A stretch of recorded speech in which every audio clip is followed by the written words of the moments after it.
زمان وانا صغير لما كنت بتفرج على الافلام الاجنبي كنت بلاقي ان دايما كده بيبقى في فقرات احيانا في بعض الافلام ان انا بلاقي عربيه كده فجاه دخلت وكلب كده موجود في الشارع ويقوموا صايدينه وبتاع كده غريبه ويقوموا واخدينه حاطينه في العربيه.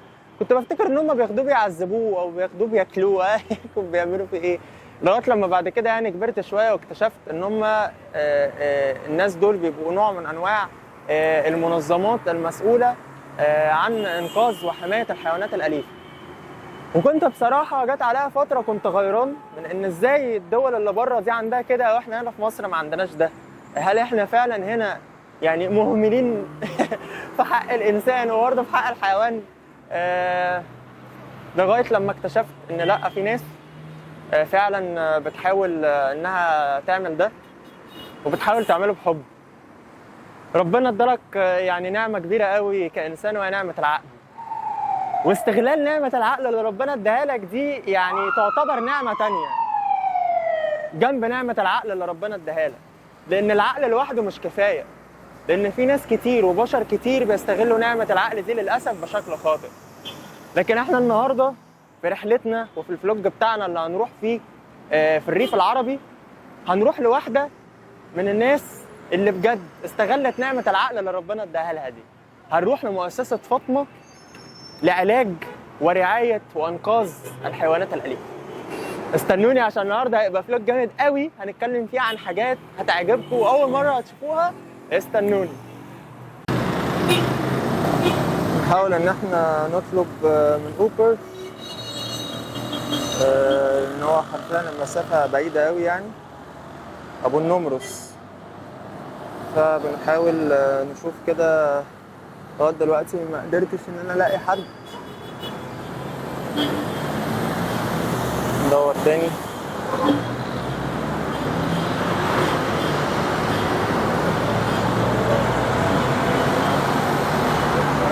يلا يا شباب، متأخرين أصلا.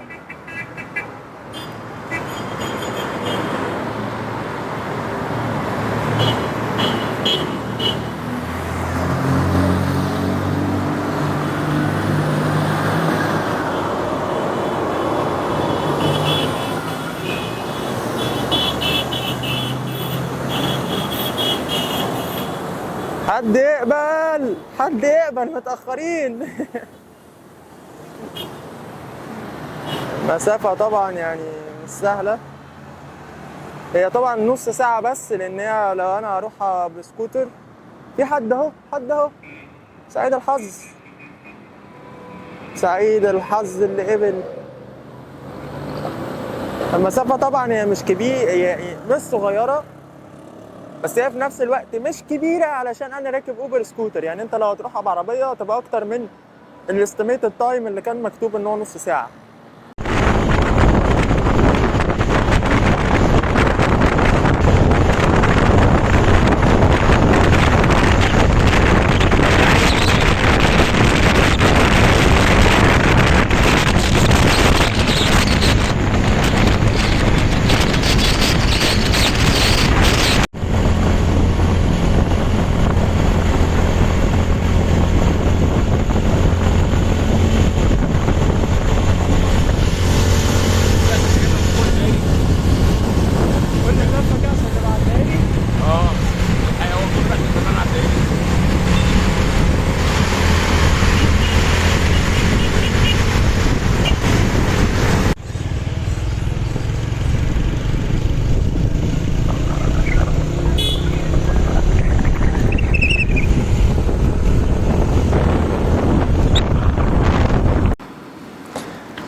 طبعا احنا وصلنا. مشوار صعب يعني. الاوبر تاه بيا، لفينا مصر كلها. لفينا مصر كلها وخد دبل الكوست اللي كان المفروض ياخدها، بس مش مشكله يعني عادي. المهم ان احنا وصلنا بسلام للمكان اللي احنا المفروض في مؤسسه فاطمه اللي هنصور فيه النهارده. هو على حسب ما انا صورت لها صوره كده وقلت لها على المكان اللي انا فيه، فهي قالت لي المفروض ان انا هكون في الشارع اللي هو على منصوت الجامع ده اللي ورايا. معرفش الصوره باينه ولا لا، بس في جامع ورايا والمفروض ان هو ده المكان اللي احنا هنخش نصور فيه.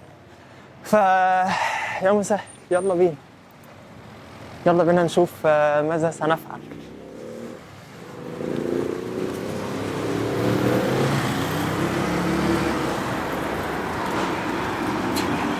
يا لهوي يا لهوي.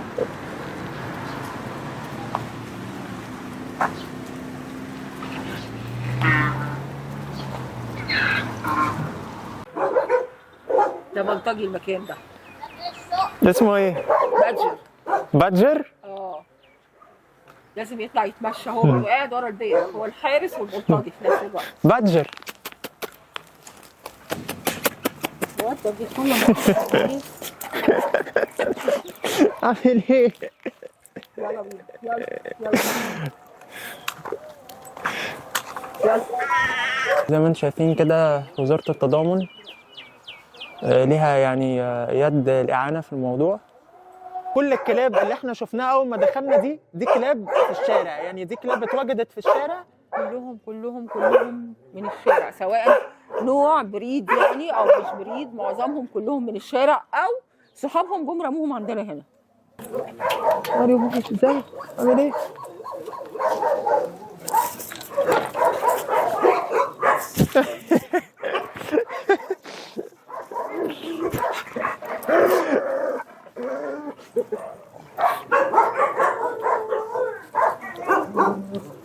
ده الترحيب. طبعا المكان رائع جميل. الكلاب هنا كلها أليفة جدا ودودة.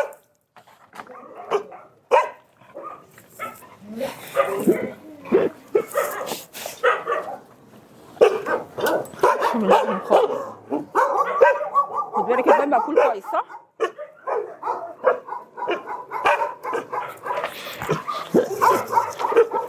دي كلاب جيمي سابت صحابها رموها لانها عجزت كبرت في السن، ما بقتش مفيده بالنسبه لهم يعني.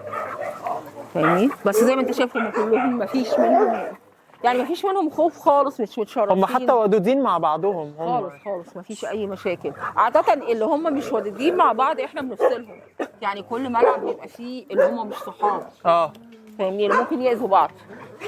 يعني الكلاب اللي بتكون شرسه مع بعضها بتفصلوها عن بعضها. الكلاب اللي هي ممكن تتخانق بنفصلها. ولد تعمل ايه؟ ازيك؟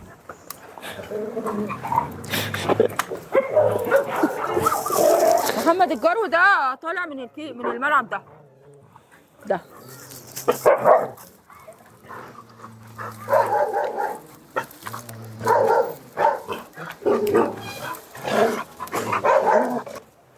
الفايبس جامده، بس يعني عايزه حد يكون قلبه جامد، ان انت حرفيا حواليك كلاب كتير جدا، ممكن في اي وقت يعني يحصل عركه كمان. عركه خفيفه كده على القد. مش واحده بتهدد نهار اسود. ايه يا حبيبي؟ باي. وهنا زي ما بقول لك في كلاب مشاليل في الملعب ده. هنا الكلاب اللي هي الغير قادره على الحركه. وكلاب مش مشاليل بس هم عندهم اعاقه في رجلهم، وفي 3 رجول. وفي كلاب اصلا ما بتعرفش تتعايش مع اللي بره خالص، يعني كلاب غالبا شخصياتهم ضعيفه. فلما بيبقى كلب شخصيته ضعيفه الكلاب الثانيه بتهجم عليه، فما بيبقاش عارف يتعايش بره وما بيبقاش عارف ياكل ويشرب في وسط الزحمه دي. ودي طنط سمسمه برضه. مش فايده فيها. ازيك يا سمسمه؟ عامله ايه؟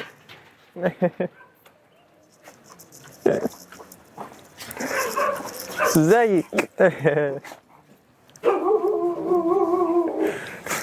مش طبعا احساس غريب ان انت تلاقي يلا لولو. ده عادة احنا بنلاقيه في الشارع، بس ان انت تلاقيه في مكان مجمع الكلاب كلها مع بعضها ده انا قلت لا يبقى خلاص. موضوع غريب يعني. دي برضه مجموعه كلاب شخصياتها مش قويه يعني. اللي هنا؟ شخصياتها ضعيفه برضه. دي اللي هي بتبقى شخصياتهم هاديه يعني. هي هاديه، بس بالنسبه للكلاب الثانيه شخصيتها مش عارفه تثبت وجودها في العدد ده.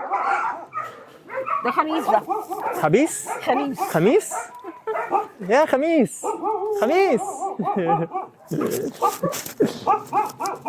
ازيك يا ريس؟ عامل ايه؟ يعني احنا ما بنزودش العدد في المساحات الصغيره دي عن عدد معين، يعني عن 10 كلاب بس. فبحيث ان هو يقدروا يتحركوا ويلعبوا ويبسطوا جوه. فاهمني؟ فاهم. انما هنا العدد الكبير، فدول ما ينفعش يختلطوا بدول. لان بالنسبه لهم كلاب غريبه، لو طلعوا ممكن يهجموا عليهم ويبتدي الخناقه. فاهم. يعني جوه لما تدخل جوه في عندنا سن كبير قوي يعني. اللي هم ما بيعرفوش يتحركوا، مش عواجيز بس، لا قدرتهم على المشي والحركه قليله كمان. فاهم. يلا بينا على جوه. يلا. انا هنا زي ما قلت لي المكان اللي احنا دخلنا فيه في البيت ده اللي فيه الكلاب العواجيز او الكلاب اللي عندها يعني اعاقات شديده شويه ايوه. طب هل في اي جهه بتساعد في علاج القطط والحيوانات، الكلاب والقطط هنا معاكم، ولا انتوا اللي بتتكفلوا تماما لا بيبقى في طبعا تبرعات من الناس وكده. بيبقى في تبرعات من ناس عاديه بيتبرعوا للمكان او مؤسسات يعني بغض النظر؟ ايوه ناس عاديه مصريين يعني الناس اللي حوالينا، يعني في ناس كتير بتبقى محبه للقطط بتتبرع بس. وبيكون العلاج برضو داخل المؤسسه هنا؟ ايه؟ بيكون العلاج برضو هنا داخل المؤسسه؟ العلاج هنا، وفي دكتور بيجي كل يوم بيعمل زي فحص دوري. والله بيعمل زي فحص دوري على القطط كل يوم بيكون موجود هنا. القطط التعبانه بيديها دواها ويعمل فحص دوري. ايوه دخل ده عشان ده ممكن.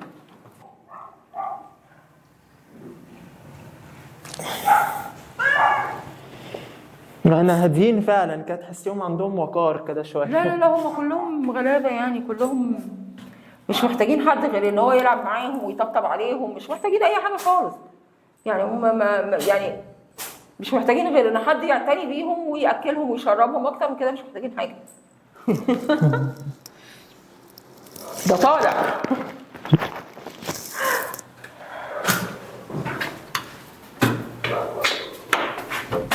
دي كانت اوضه النيو كامر، يعني اللي هم السلام اللي جايين جداد، فبيتعزلوا فيها لحد فتره لحد ما نتاكد ان هم سلام وهيتعايشوا في انهي اوضه وبعدين نطلعهم. فلازم تبقى عينينا عليهم، لو مش عينينا عليهم مش هنقدر بقى، فاهمني؟ يعني تقريبا 3 لفات في اليوم حضرتك؟ 3 لفات لازم، مش اقل من كده للاسف، لان انا ممكن يقع مني حد من غير عض، يعني انا ممكن الف وما اخدش بالي من واحد، فاهمني؟ فانا بعوض ان الدكتور بيلف كمان معايا مره، فهو برده بيطلع واحد، العامل برده بيلف معانا مره، فهو لو انا وقع مني واحد، دكتور وقع مني واحد، هو بيلم ورانا يعني. فبنبقى متاكدين ان احنا فعلا غطينا المكان كله، ان مفيش حد مننا واقع ولا تعبان، ما بيبقاش فيه غلطه يعني. ده طبعا بنحاول نعملها يعني على قد ما نقدر، بس هو ده عشان كده بقرر اللفه بتبقى اكتر من يوم، لان العدد كبير، فانت لو ما لفتش اكتر من مره واكتر من وبعدين الصبح والظهر وبالليل، يعني احنا بنعمل لفه الصبح ولفه الظهر مثلا، او لفه لما يجي الدكتور، ولفه اخر النهار انا اللي بقوم بيها. كل يوم على كده؟ كل يوم على كده للاسف.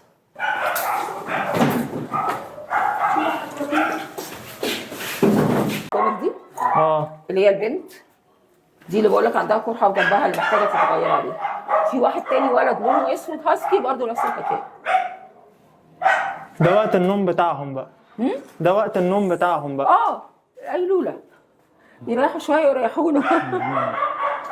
عقبال الاكل كمان شويه قرب، فعقبال ما يجي الاكل بعد الاكل هتلاقي بقى الهوهوه والدوشه. هم حافظين ميعاد اكلهم وميعاد كل حاجه. وميعاد الاكل بيبقى امتى تقريبا كده؟ بيبقى بعد ما النظافه تخلص، يعني مثلا على بعد العصر كده. تعالى.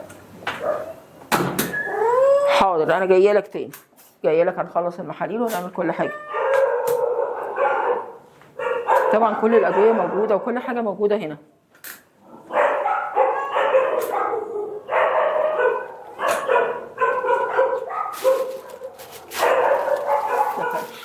هل الامكانيات كافيه ان القطط تساعد ولا ايه؟ الامكانيات كافيه ان القطط والكلاب هنا تتعالج، ولا في يعني محتاجين امكانيات اكبر من كده بحيث ان انتوا تقدروا تغطوا؟ طبعا محتاجين، يعني بيبقى محتاجين ادويه على طول، محتاجين حاجات يعني. احنا عندنا تقريبا كل حاجه، بس طبعا الحاجات دي بتخلص يعني مش على طول.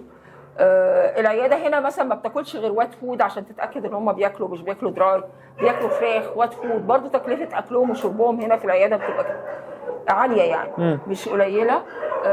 الادويه نفسها والمحاليل والكحول والفيتامينات والجهاز النيبولايزر وكل ده عندنا موجود. الفادات والحاجات دي موجوده، بس طبعا بنحتاج ان هي الحاجات دي تتجدد، وبتحتاج ان الحاجات دي يعني بيبقى في مخزن جوه، في مخزن في الاوضه اللي ورانا هنا فيها ادويه، بس بتيجي معين برضه خلاص الحد بيقل، فانت لازم تحل محله. بالظبط.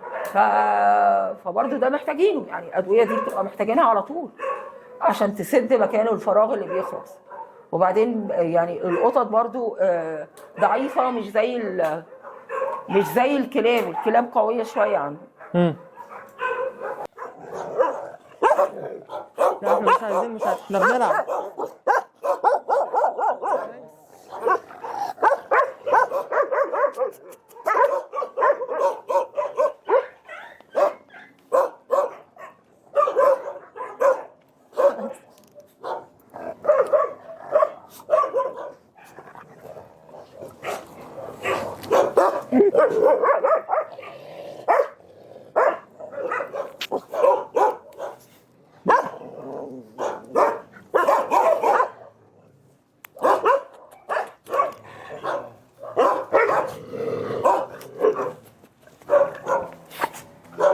تعمل ايه؟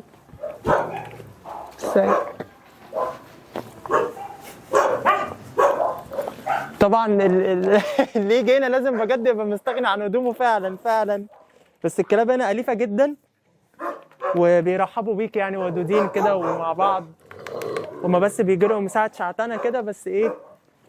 هما ساعات بيبقوا عايزينك تدلع واحد معين وهو بيبقى عايز يتدلع، ولو حد تاني من صحابه جه لا انا بس اللي اتدلع النهارده. حصل.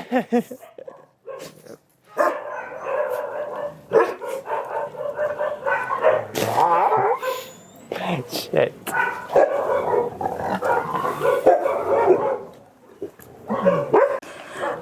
ها من غير ما نزعق، بس لا هو ده بيغير جدا وما بيحبش حد يجي يتدلع غيره يعني. فاول ما يجي حد تاني زي ما انت شايف يجي يزمجر له نفسه عشان يمشي.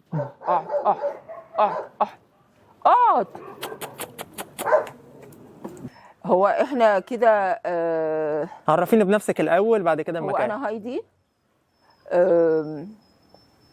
انا كنت مدرسه لحد قريب جدا جدا جدا يعني. الاول طبعا كاي حد كان هو بيحب الحيوانات بيبتدي ينقذ من الشارع ويطلع ويعالج وينزل، لحد ما العدد زاد عندي في البيت. بدات اجر شقه لوحديها، العدد زاد في الشقه، بدات اجر مكان اوسع لحد ما بقينا شلتر، واخدنا وعملنا التراخيص بتاعتنا وظبطنا الدنيا كلها، وبقى لينا اسم يعني. احنا لسه مش معروفين قوي، بس احنا بقى لنا مرخصين اكتر من سنتين دلوقتي. بس بقى لنا شلتر وكشلتر ليه حجمه كبير، بقى لنا حوالي 7 سنين اللي هو في المنطقه هنا يعني. بقى لنا حوالي 7 سنين في ابو قير هنا موجودين بعدد كلاب كبيره مش قليله وقطط. بقى عندنا دلوقتي حوالي 450 حيوان في المكان كله. في كلاب كتيره عواجيزه في السن هنا، في كلاب كتيره مشلوله، طبعا في دكتور عشان يرعاهم، في كل حاجه موجوده في المكان يعني. وانا داخل اليافطه لقيت مكتوب وزاره التضامن، ايه علاقتها بيكم؟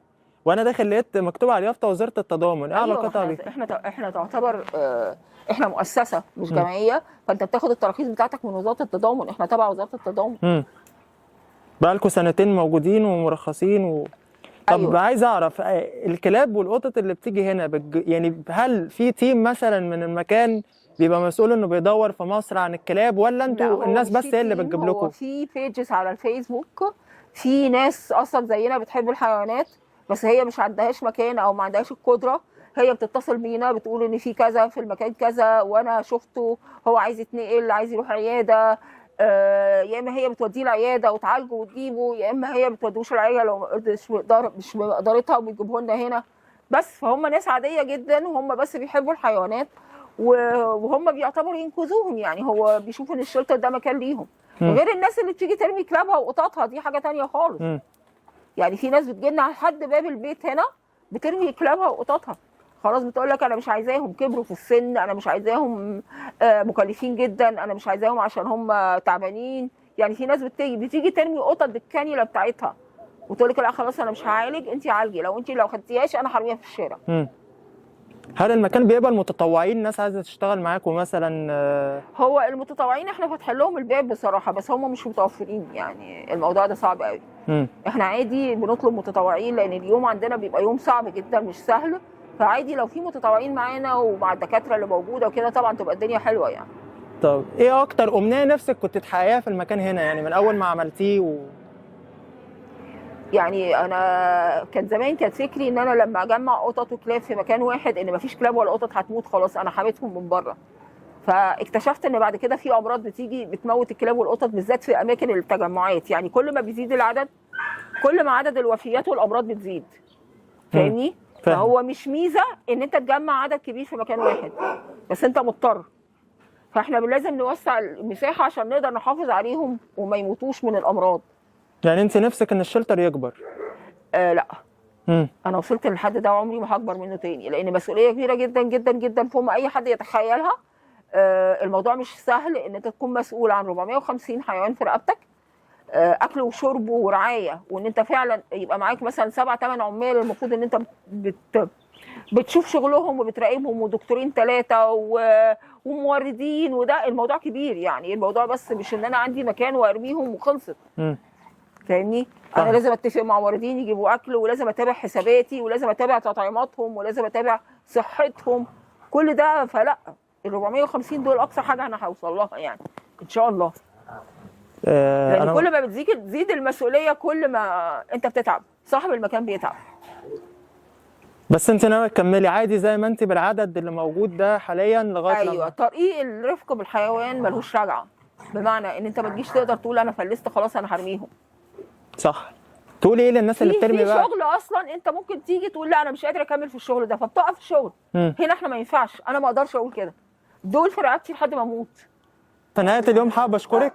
ايه؟ حابب اشكرك على الاستضافه الجميله دي واتمنى ان الفيديو ده يعني يعمل فرق، ان المكان يتعرف اكتر ويبقى احسن ومبسوط ان انا شفتك والله بجد.